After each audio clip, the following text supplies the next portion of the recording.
DNA జ్యోతిష్యానికి సాధారణ జ్యోతిష్యానికి తేడా ఏమిటంటే, వేల సంవత్సరాల నుండి సాధారణ జ్యోతిష్యం ద్వారా ఒక జాతక చక్రం చూసి భూత భవిష్యత్ వర్తమాన కాలాలలో ఎప్పుడు ఎలా ఏమి జరుగుతుందని చెబుతూ, ఒకవేళ అవి గాని అనుకూలంగా జరగకపోతే ఎలాగైనా ప్రకృతికి విరుద్ధంగా వాటిని మార్చేయాలని, అది కుదరకపోయినా పరిహారాల నెపంతో చేసే పద్ధతిది. కానీ దానికి మారుగా డిఎన్ఏ జ్యోతిష్యం ద్వారా ఇవన్నీ ఎందుకు జరుగుతున్నాయని కనుగొని ఒక పని చేసే ముందే అది సరైనదా కాదా అని సరైన సమయంలో మనము తీసుకునే మంచి నిర్ణయం జీవితంలో అన్నింటిలో విజయాలు సాధించడానికి సలహాలు మార్గదర్శకాలు చెప్పే నిజమైన జ్యోతిష్య విధానం ఇది. ఏది మీకు అవసరమో మీరే నిర్ణయించుకోగలరు. ప్రపంచవ్యాప్తంగా ఉన్న డిఎన్ఏ ఆస్ట్రాలజీ ప్రియమైన ప్రేక్షక మహాశైలందరికీ నా హృదయపూర్వక నమస్కారములు. నేను తిరుపతి పట్టణంలోని రేణిగుంట నుండి మీ గుణబ్రహ్మ సరస్వతి. ఈ వీడియో ద్వారా డిఎన్ఏ ఆస్ట్రాలజీ ప్రకారంగా కర్మ సిద్ధాంతాన్ని అనుసరించి మనం మాట్లాడుతున్నాం. చాలామంది ఈ మధ్యకాలంలో మా వీడియోలు చూస్తూ వింటుంటారు. ప్రబలంగా ఈ తెలుగు లాంగ్వేజ్లో డిఎన్ఏ అనే ఒక మాట అనేది వినబడతా ఉంది. డిఎన్ఏ ఆస్ట్రాలజీ అనేది తెలుగు రాష్ట్రాలలో ఆంధ్రప్రదేశ్లో కావచ్చు, తెలంగాణలో కావచ్చు, భగవంతుని అనుగ్రహంతో ఈ యొక్క ఛానల్ ద్వారా మనము ప్రచారం చేస్తున్నాం. ఇందులో ముఖ్యంగా కర్మ అనే పదాన్ని ఎక్కువగా ఉపయోగిస్తుంటాం. కానీ ఈ కర్మ అనే పదాన్ని మాత్రమే, ఆ 2 అక్షరాల పదాన్ని మాత్రమే బేస్ చేసుకుని చాలామంది ఇదేం కర్మరా అనుకుంటుంటారు. కర్మ అంటే ఏంటంటే ఇది సంస్కృత పదము. మన తెలుగులో మనం చేసే ప్రయత్నాలు, మనం చేసే పనుల గురించి కర్మ అనే మాటని పూర్వీకులు చెప్పి వెళ్ళారు. అందులో ప్రతి సినిమాలో చూస్తవచ్చు, మనం ప్రతి సీరియల్లో కూడా చూడొచ్చు. ఏదేని ఒక పని మనం చేసినప్పుడు ఆ పని మంచిదైతే దాని ఫలితం మంచిగాను, ఒక పని చెడ్డదైతే దాని యొక్క ఫలితం చెడ్డగాను వస్తుంది అనేది ఈ మధ్యలో వచ్చిన కల్కి సినిమా దగ్గర నుండి ఏ సినిమా సీరియల్ కానీ, ఏ సినిమాలో ఉన్నటువంటి కథలు కానీ, లేదా పురాణ గాథలు కానీ ఇవన్నీ కూడా కర్మ రిలేటెడ్ గానే బేస్ చేసుకొని, అంతెందుకు శ్రీకృష్ణ భగవానుడు చెప్పినటువంటి భగవద్గీత కూడాను కర్మ రిలేటెడే అని కూడా చాలామంది చదివితే అర్థమవుతుంది, చెప్తున్నారు. మనం చదివినాం కాబట్టి తెలుస్తుంది. అది తెలియనటువంటి వారికి మనం ఏం చెప్పినా అర్థం కాదు. కొంతమంది అడుగుతుంటారు, ఇదేంటండి పూర్వజన్మ అంటారు, పూర్వజన్మ కర్మ రిజిస్ట్రీ అంటారు, ఈ జన్మలో అనుభవించాలంటారు, పూర్వీకులు ఎవరో తల్లిదండ్రులు చేసేసినటువంటి పాప కర్మలని బిడ్డలు కూడా అనుభవించాలంటే అది ఎట్లా వీలవుతుంది, వారెవరో చేసేసి వెళ్ళిపోతే చెడ్డ పనులు అది ఎట్లా బిడ్డలకి ట్రాన్స్ఫర్ అవుతుందని అడిగే వాళ్ళు కూడా ఉన్నారు. మరికొంతమంది ఇదేంది ఆగమ కర్మ అంటారు, సంచిత కర్మ అంటారు, ప్రారబ్ధ కర్మలు అంటారు, అసలు దీని యొక్క సంగతి ఏంటి మాకు అర్థం కాలేదని తల గీక్కునేవారు కూడా చాలామంది ఉన్నారు. ఆ టాపిక్ మీద ఈరోజు మనము కొన్ని విషయాల్ని చర్చిద్దాం. కర్మ అంటే పని. మనం ఏ యొక్క చిన్న పని చెప్పినా, అందుకనే సైంటిఫిక్గా న్యూటన్ అనే సైంటిస్ట్ ఏం చెప్పేసి వెళ్ళాడంటే, every reaction there is equal and opposite reaction అనేసి చెప్పేసి వెళ్ళాడు.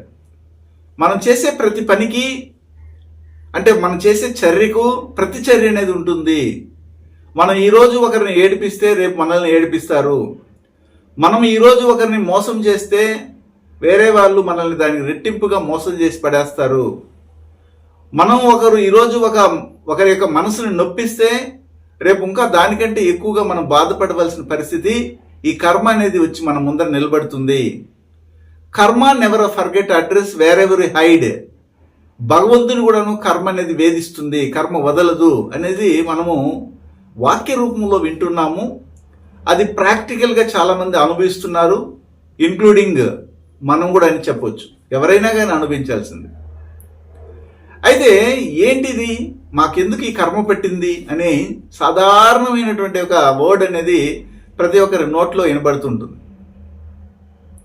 పూర్వము చెప్తుండేవాళ్ళు, మనం ఈరోజు తప్పిదములు చేస్తే నరకమని స్వర్గమని 2 విభాగాలు ఉంటాయి. తప్పిదములు చేసిన వాళ్ళు, పాపములు చేసిన వాళ్ళు అందరూ కూడాను నరకం లోకంలోకి వెళ్ళిపోతారు. అక్కడ యమధర్మరాజు మనకు శిక్షణ విధిస్తాడు అని చెప్పేవారు. అంటే చెడ్డ చేసే వారికి, చెడ్డ ఎవరైతే చేస్తారో వారికి నరకలోకంలో శిక్ష పడి వారిని హింసించడం జరుగుతుంది అనేది చెప్తారు. అదేవిధంగా మంచి చేసిన వాళ్ళు, పుణ్యకార్యాలు చేసిన వాళ్ళు, చక్కగా జీవితాన్ని ఒక ఆదర్శవంతంగా గడిపినటువంటి వారికి స్వర్గలోకము తలుపులు తెరుస్తారు. అక్కడ స్వర్గలోకములో మీకు ఆకలి దప్పికలు లేకుండా హ్యాపీగా బతికిపోవచ్చు అనేసి కూడా మనము చిన్న వయసు నుండే అనేకమైనటువంటి కథల ద్వారా కానీ మన పూర్వీకులు మనకు చెప్పే చిన్న చిన్న కథల ద్వారా మనకి అర్థమవుతూ ఉండేది. అయితే ఏంటి, అవన్నీ మనం చూస్తామా? ఈ జన్మలో మనకు అవకాశం వచ్చినవన్నీ దోసుకుందాం, అవకాశం వచ్చిన వాళ్ళందరూ కూడా చెడిపేద్దాం, అవకాశం వచ్చినప్పుడల్లా కూడా ఇతరుల యొక్క విషయాల్లో మనం జోక్యం కలిగించుకుందాం, వారి పట్ల మనము అసహ్యంగా అసభ్యకరంగా ప్రవర్తిస్తాం, ఎవరు చూస్తారులే అనే ధోరణి ఎక్కువైపోయింది. ఈ కాలం అనేది మనకు తెలుసు, ఎవరు ఆపలేరు. ఆ కాలం ప్రతి ఒక్క విషయాన్ని గమనిస్తూనే ఉంటుంది. ఆ కాలము దృష్టిలో ఎవరు ఏ సమయంలో ఎప్పుడు ఏం చేశారనేది రిజిస్టర్ అవుతుంటుంది. దాన్నే మనం ఇక్కడ కర్మ రిజిస్ట్రీ అంటున్నాం. అయితే ఆ కర్మ రిజిస్ట్రీ ఏ విధంగా మనకి తర్వాత కాలంలో పనిచేస్తుంది అంటే మనం నిత్యం చూస్తూనే ఉన్నాం.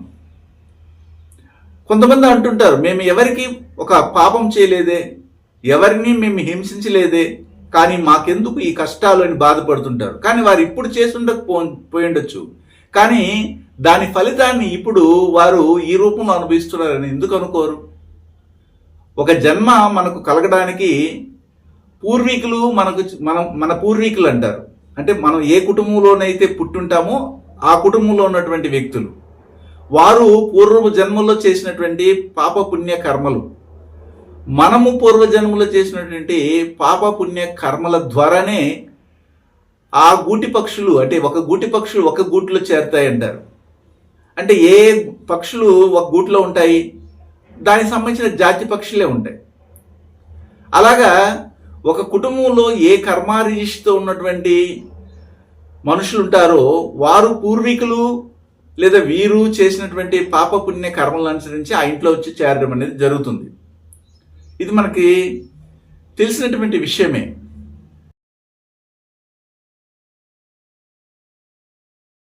డిఎన్ఏ జ్యోతిష్యం నేర్చుకోవడానికి ఆసక్తి ఉన్న వారందరికీ గురువుగారి తరపున స్వాగతం.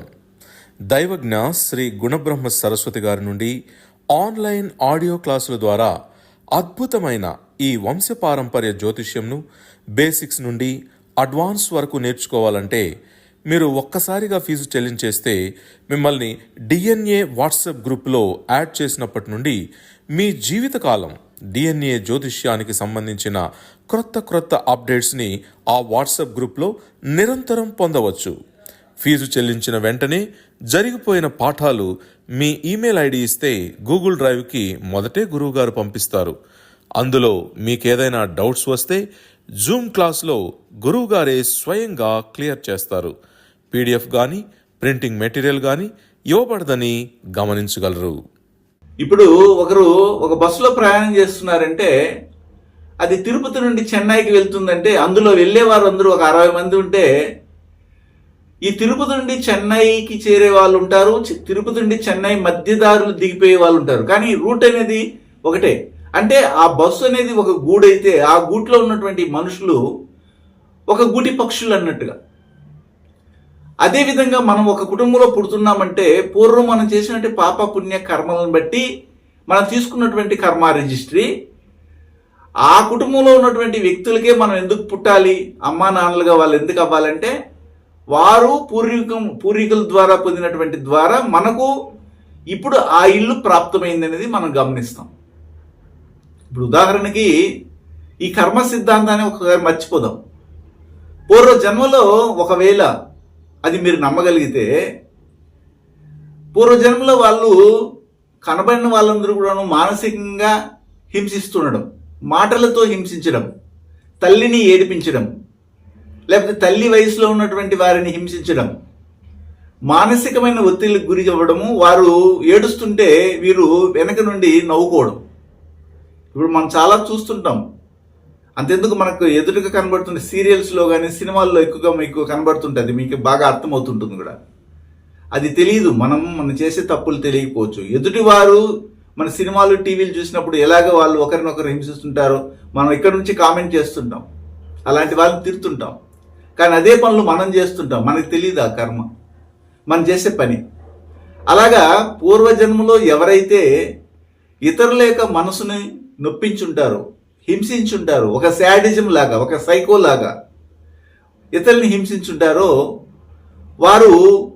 వారి కాలం అయిపోయింది, వారు మరణించారు, తర్వాత ఇంకో జన్మాన్ని ఎత్తాలి, ఇంకొక పుట్టుకు పుట్టాలి, ఆ పాపాన్నో లేదా పుణ్యాన్నో అనుభవించి రావడానికి. అప్పుడు వాళ్ళు ఎక్కడ పోయి పుడతారు, ఏ కుటుంబంలో పుడతారంటే, మీరు పూర్వజన్మలో ఏ కర్మ రిజిస్ట్రీతోనైతే పాపం చేశారో, ఏ విషయం అయితే ఇతరులను హింసించడం, ఇతరుల యొక్క మనసుని బాధింపబడడం, వాళ్ళు ఏడుస్తుంటే మీరు నవ్వుకోవడము, ఇతరుల యొక్క మానసిక స్థితికి అంటే మానసిక ఒత్తిడికి ఏమైతే గురి ఉంటారో అదే విషయాన్ని మళ్ళీ మీరు అనుభవించాలి కదా. ఏదైతే మనం ఇస్తామో అదే కదా మనకు తిరిగి వస్తుంది. కాబట్టి ఇక్కడ నెక్స్ట్ జన్మలో అనేది ఉంటే వారు ఎక్కడ పోయి వెళ్తే పుడతారంటే, ఇదే విధమైన కర్మారిష్టితో బాధపడుతున్నటువంటి కుటుంబంలో వచ్చి పుడతారు. అది ఏమి కర్మారిష్టి అంటే చంద్రుని యొక్క కర్మారిష్టి. చంద్రుని కర్మారిష్టి అని ఎందుకు చెప్తున్నానంటే, చంద్రుడు మనసుకి కారకుడు. చంద్రో మానసో జాతః అంటారు. అలాంటప్పుడు అలాంటి కుటుంబం ఏమిటంటే భరణి, మక, జ్యేష్ఠ, ఉత్తరాభద్ర చంద్రుని కర్మారిష్టితో కనెక్ట్ అయినటువంటి కుటుంబంలోనే వీళ్ళెళ్ళి బిడ్డలుగా పుడతారు. అప్పుడు ఆ కుటుంబంలో ఎందుకు వీళ్ళు చేరారు మీకు ఎందుకు అర్థం కావట్లేదు? పూర్వజన్మలో మనము మానసికంగా ఎవరినైతే బాధ పెట్టుంటామో, ఇతరుల యొక్క మనసుతో ఆడుకుంటామో, వారి యొక్క మైండ్తో గేమ్ ఆడుకుంటామో, అదే పరిస్థితిని మీరు నెక్స్ట్ జన్మలో పొందాలా. నెక్స్ట్ స్థితికి మీరు వెళ్ళినప్పుడు అక్కడ అది మీకు దోహదపడుతుంది, అది కనెక్ట్ అయిపోతుంది. అప్పుడు కనెక్ట్ అయినప్పుడు మీరు ఎక్కడ పోయి పుడతారంటే ఖచ్చితంగా ఈ యొక్క ఫుడ్ రిలేటెడ్ బిజినెస్ చేస్తున్నటువంటి కుటుంబంలో, భరణి, మక, జ్యేష్ఠ, ఉత్తరాభద్ర నక్షత్రాలలో ఉన్నటువంటి కుటుంబంలో, సైకాలజీ ప్రాబ్లంతో ఇబ్బంది పడుతున్నటువంటి కుటుంబంలో, తల్లి ప్రేమ అధికంగా కానీ తల్లి ప్రేమ లేని కుటుంబంలో, అత్త ప్రేమ ఉన్న కుటుంబంలో కానీ అత్త ప్రేమ లేని కుటుంబంలో పోయి పుడతారు. ఎందుకంటే అత్త అయినా కానీ తల్లి అయినా కానీ చంద్రుని కర్మారీష్తో ఉంటారు కాబట్టి. ఇది ఎలాగా మిమ్మల్ని వదలకుండా పోతుంది? ఖచ్చితంగా వదలదు, పట్టుకుంటుంది.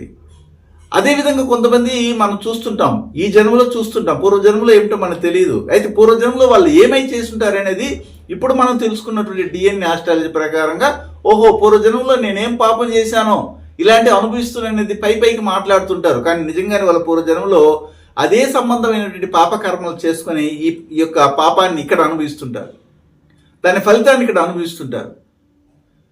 పూర్వజన్మలో వాళ్ళు ఏం చేస్తారంటే పక్కన వాడి స్థలాన్ని ఆక్రమించుకోవడం, అన్నదమ్ములకి కనీసము వాళ్ళ యొక్క మంచిగా చూడలేకపోవడం, వాళ్ళ ఆస్తిపాస్తులు దోసుకోవడం, వివాహం చేసుకుని చక్కగా జీవితాన్ని కొనసాగిస్తున్నటువంటి వారి మధ్యలో వీళ్ళు పుల్లబెట్టి వారి జీవితంలో రచ్చలు రగలు తెప్పించి కోర్టులో తిరిగేటట్టుగా చేయడం, కోర్టు రచ్చలు రగడలు కేసుల్లో తిరిగేటట్టు చేయడం.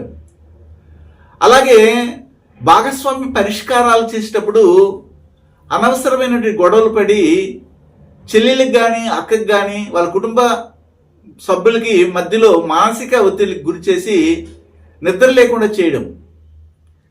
ఇలాంటి వాళ్ళు ఏం చేస్తారు, ఇప్పుడు ఈ జన్మలో కృతిక, పుబ్బ, మూల, రేవతి నక్షత్రాలు పుట్టడము, రెవెన్యూ డిపార్ట్మెంట్లో వెళ్ళడము, అక్కడ మళ్ళీ కూడా లంచాలు తీసుకుని దాన్ని ఇంకా పెంచడము, ఒక చిన్న పాస్ బుక్ అంటారు దీన్ని, జనరల్గా రైతులకు ఇస్తుంటారు వాళ్ళ యొక్క భూమికి సంబంధమైనటువంటి రిజిస్ట్రేషన్ సంబంధమైన విషయాల్లో ఈ పాస్ బుక్ని యూజ్ చేస్తారు.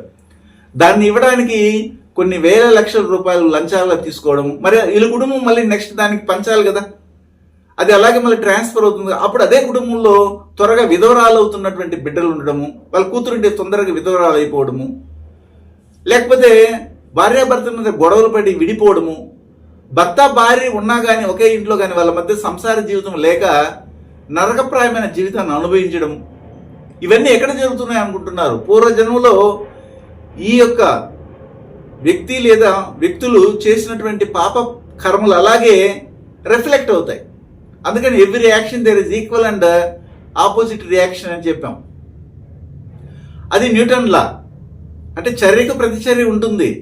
అది మనం తెలుసుకోగలిగితే విచారణ బుద్ధితో మనం ఇప్పుడు తప్పు చేస్తున్నాం, ఒకరిని ఇలాగ మాట్లాడేస్తున్నాం అనవసరంగా, అదే మాటని వేరే వాళ్ళు మనల్ని అంటే మనం ఎలా ఫీల్ అవుతాం అనే ఆలోచన కానీ కలిగితే ఈ తప్పిదములు జరగవు కదా. అందుకని డిఎన్ఏ ఆస్ట్రాలజీ ఏం చెప్తుంది? ఒక అలర్ట్ మెసేజ్ని ఇస్తుంది. అదేవిధంగా పూర్వజన్మలో వీళ్ళు ఏం చేస్తుంటారు? ఇతరులు కావాలని కోపగించుకునేది, కోపడేది, తిట్టేది, కొట్టేది, అరిచేది. అదేవిధంగా ఇప్పుడు ఈ కుటుంబంలో ఏముంది? వీరిని ఒకరు ఆ విధమైన రియాక్షన్ని కలిగిస్తారు. అంటే ఏమిటి? యాక్షన్ రియాక్షన్ రెండు ఒకే చోట ఉంటాయి. అది కాలం కొద్దిగా తేడా ఉంటుంది, ఆ కాలము మార్పు ఉంటుంది. ఈ కాలంలో ఇది జరగాలి, ఆ కాలంలో ఇది జరగాలి, ఒకేసారి అన్నీ జరగవు. ఇలాగా ఒక్కొక్క కర్మ రిజిస్ట్రీతో మనం పుడుతున్నాం. దాన్ని మన డిఎన్ఏ ఆస్ట్రాలజీ ప్రకారంగా చెప్తున్నాం. గురువు గారి నుండి డిఎన్ఏ ఆస్ట్రాలజీ ప్రకారంగా మీ జాతక పరిశీలన చేయించుకుని సలహాలు మార్గదర్శకాలను పొందాలంటే మా త్రిశక్తి డిఎన్ఏ ఆస్ట్రాలజీ యూట్యూబ్ ఛానల్లో మరిన్ని వీడియోలు చూసి ఒక అవగాహనకు వచ్చాక మీకు ఉపయోగపడుతుందనిపిస్తేనే ఫోన్ ద్వారా కానీ లేదా డైరెక్ట్గా కానీ అపాయింట్మెంట్ కొరకు సంప్రదించగలరు. అదేవిధంగా పూర్వజన్మలో ఒకరు చాలా వరకు అమ్మాయిలతో కానీ లేకపోతే ఆడబిడ్డలతో లేదా ఆడబిడ్డలు మగపిల్లకాయలతో అనవసరమైనటువంటి టైంపాస్ చేసి వారి శీలాన్ని దోసుకోవడము, అత్యాచారాలు చేయడము, నమ్మించి వారి యొక్క శీలాన్ని దోసుకుని వదిలేయడము, వ్యభిచార విషయాల్లో ఇన్వాల్వ్ అవడము, ఇలాంటివి జరిగి వారి యొక్క కాలం గడిచిపోయి మరణించిన తర్వాత ఈ జన్మలో ఆరుద్ర చిత్త శ్రవణ నక్షత్రాల కుటుంబాల్లో పుట్టడం అనేది జరుగుతూ ఉంది. అది శుక్రకర్మ. అప్పుడు వీళ్ళు ఇక్కడ దాని యొక్క వాసనలు అలాగే ఉంటాయి.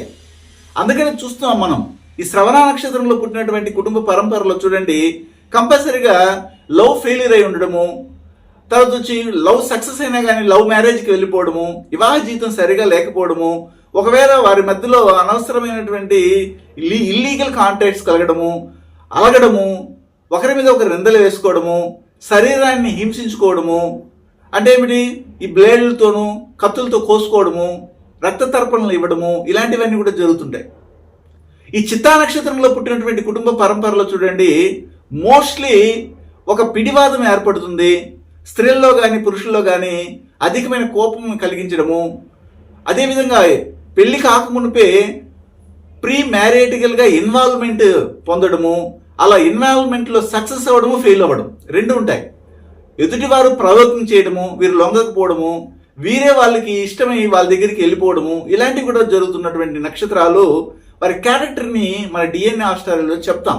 కానీ ఎలాగే ఉంటుందా? లేదండి మీరు చెప్పేది కాదంటే డిఎన్ఏ ఆస్ట్రాలజీ ప్రకారంగా దీనికి ఇలాంటి పర్మిషన్ ఉంది, నేను బాగున్నానంటే అది సంతోషమే.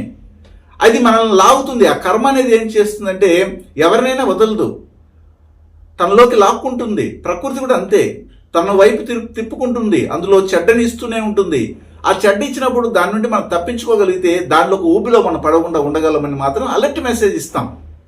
అయితే ఈ నక్షత్రాల్లో ఉన్న వాళ్ళంతా ఇలాగే ఉంటారా ప్రపంచంలో అంటే అనుమతి ఇస్తా ఉంది. ఆ అనుమతిని మీరు యూజ్ చేసుకుంటున్నారా, యూజ్ చేసుకుంటా పోతున్నారా అది మీ ఇష్టం. ఇప్పుడు మూలా నక్షత్రం అని మనం చెప్పుకుంటున్నాం. మూలా నక్షత్రం అమ్మాయిని పెళ్లి చేసుకోకూడదని. ఎందుకు? మూలా నక్షత్రం అనేది కేతు అధీన నక్షత్రం కదా.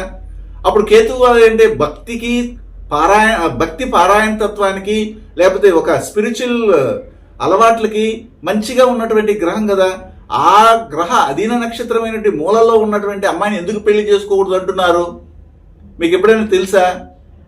ఇవన్నీ తెలియవు. కాబట్టి మనం ఏం చెప్తాం డిఎన్ఏ ఆస్ట్రాలజీ ప్రకారంగా కృత్తిక, పుబ్బ, మూల, రేవతి ఈ 4 నక్షత్రాలు కుజకర్మ రిష్టి కలిగినటువంటి నక్షత్రాలు. అలాంటి వారిని మనం పెళ్లి చేసుకోవడం వల్ల వాళ్ళు ఏదైతే కోరుతారో అది అప్పటికప్పుడే చేసేయాలి.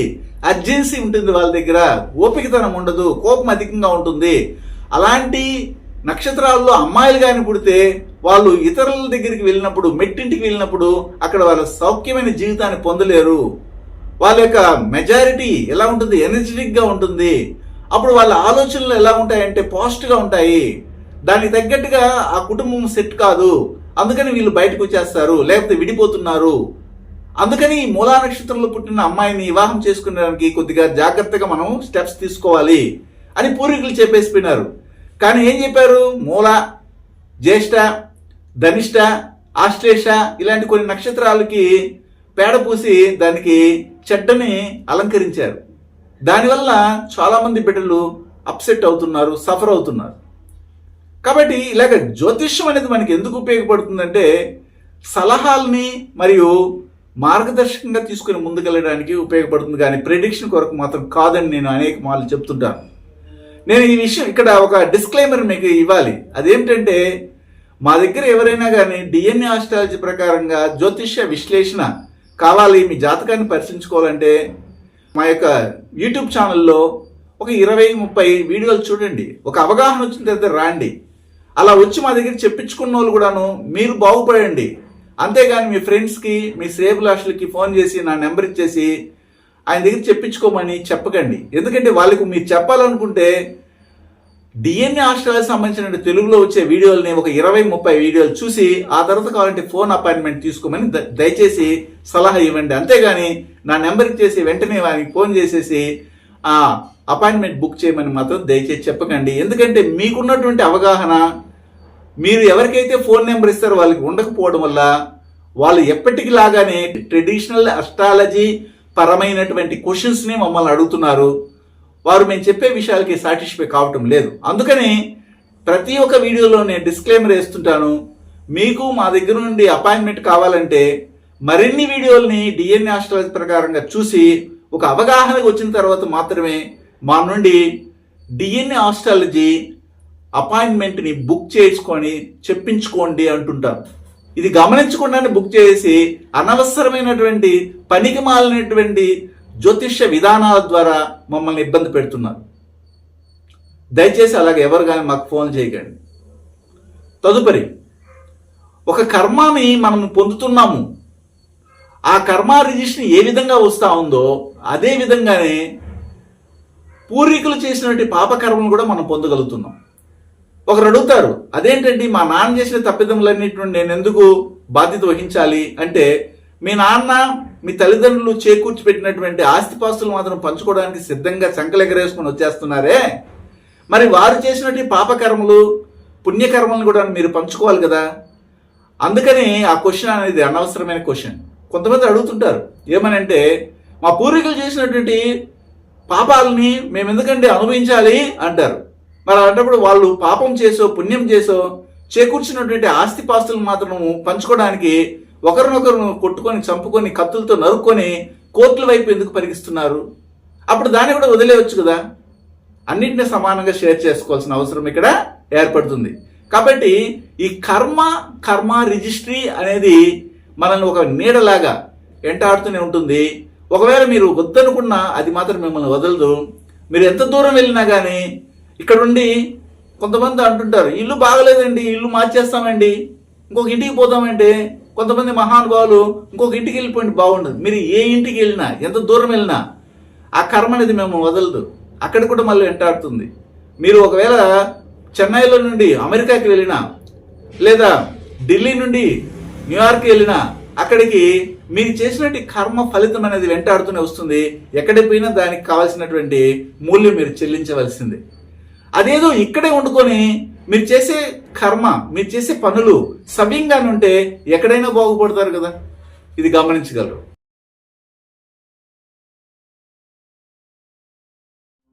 హిమాలయాలలోని యతీంద్రులు అవధూతలచే మహామంత్రోపదేశం పొంది వారి గురు పరంపరలో దైవజ్ఞ శ్రీ గుణబ్రహ్మ సరస్వతి గారు అధర్వణ వేద దక్షిణాచార పద్ధతి ద్వారా పూర్వం వశిష్ఠ వాల్మీకాది ఋషులు చేసిన విధంగా విలువ కట్టలేని అమూల్యమైన 24 హోమాలను ఏకకాలంలో ఒకే హోమగుండంలో గత 24 సంవత్సరాలుగా లోక కళ్యాణం కొరకు కర్మ విమోచన హోమక్రియను చేస్తూ నమ్మి వచ్చిన నిజమైన భక్తులకు శ్రీ జగన్మాత కృపతో మంచి చేస్తున్నారు. కర్మ విమోచన పొందాలనే ఆసక్తి ఉన్నవారు ముందుగానే గోత్రనామాలను నమోదు చేసుకోగలరు. అడ్రస్ శ్రీ త్రిశక్తి పూజా మందిర్, తిరుపతి దగ్గర, రేణిగుంట, ఆంధ్రప్రదేశ్.